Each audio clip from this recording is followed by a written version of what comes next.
Yes, thank you, Mr. President. First of all, Mr. Kamal, I want to tell you something. I think it was not very wise what you did. And that you have to apologize, in fact.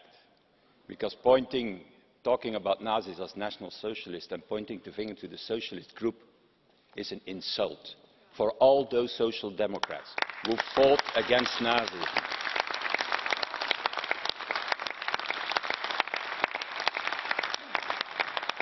Who died in concentration camps.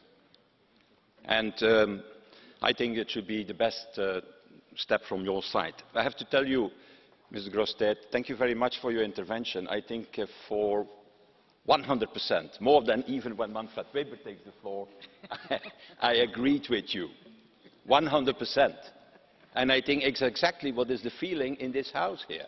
Why it was necessary to have a European Council in October. Nothing has been decided, not on Brexit, that was expected. Not on migration and Dublin, no progress. Not on the Eurozone governments, no progress. And first of all, on Brexit, you know, we are now in the battle of the figures. Mrs. May says 95% has been agreed. Michel Barnier said 90% is being agreed. I know that Britain had always got difficulties with the metric system, as we all know. But I have to tell you one thing, that is, if it is 90 or 95 or 99, if there is no solution for the Irish border, for our parliament it's 0% that is agreed for the moment. We need an agreement on this Irish border, and not the return of the Good Friday Agreement has to be protected. But nevertheless, I have to tell you, dear colleagues, that I continue to be optimistic. I think that a deal can be reached in the coming weeks, in the interest of the Union and in the interest of the UK. And my ask to you, Mr. Tusk, is can you also make a decisive last push on citizens' rights? That is to offer unlimited onward movement for the British citizens who are living in the EU 27 in exchange for a right of lifelong return to the UK for European citizens. I was in Downing Street 10. They are ready to go for such a trade-off. And if you, with the Council, should push for such a solution, it is a trade-off that is possible. So do that. That at least for our citizens, they have no negative fallout of this Brexit tragedy that we are living today. Brings me to the second point of the Council, that is migration. I will repeat, but I will say it not in French, but in English. I am very disappointed, as Mrs. Grosstedt. It is now 4 months ago that in June the Council promised that there would be an enormous package delivered, the transformation, for example, of Frontex into a full-fledged European border and coast guard with 10,000 new agents. No agreement in the Council on this. The reform of the Dublin system, already 2 years the Commission has put on the table the proposal. No progress in the Council again. And then finally, my third complaint is the lack of reform of the Eurozone, including the banking unit. It's now more or less 10 years, I think, since the outbreak of the previous financial crisis, and we have still not a governance system for the Eurozone that is put in place.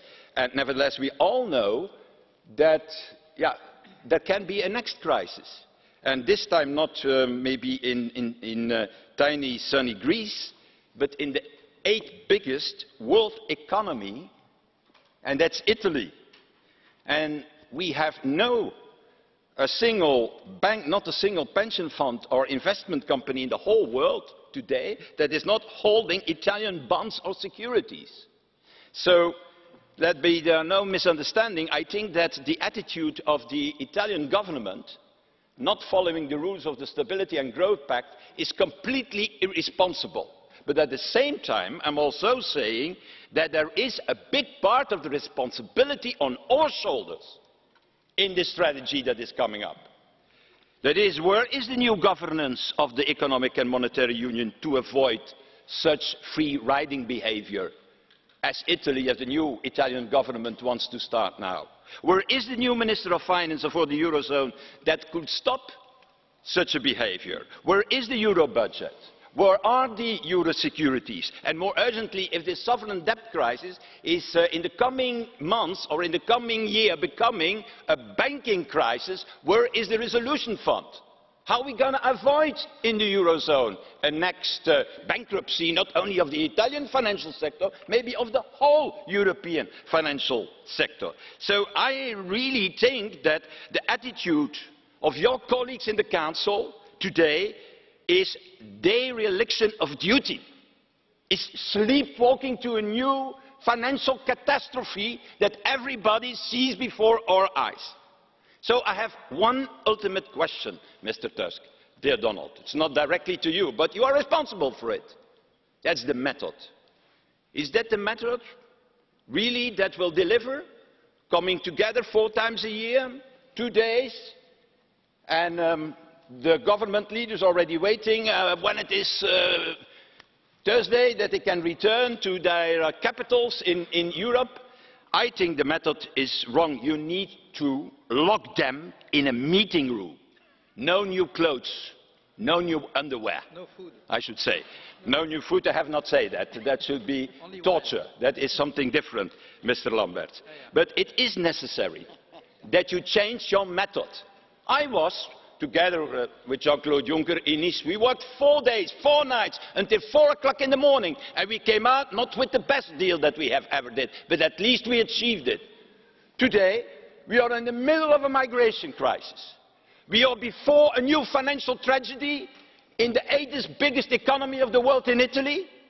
And our government leaders go home and say it was not possible to find an agreement on the migration and on Dublin. It was not possible to find a new governance for the eurozone. That has to change. It's not 5 minutes before 12 o'clock, Mr. Tusk. It's 5 minutes after 12 o'clock.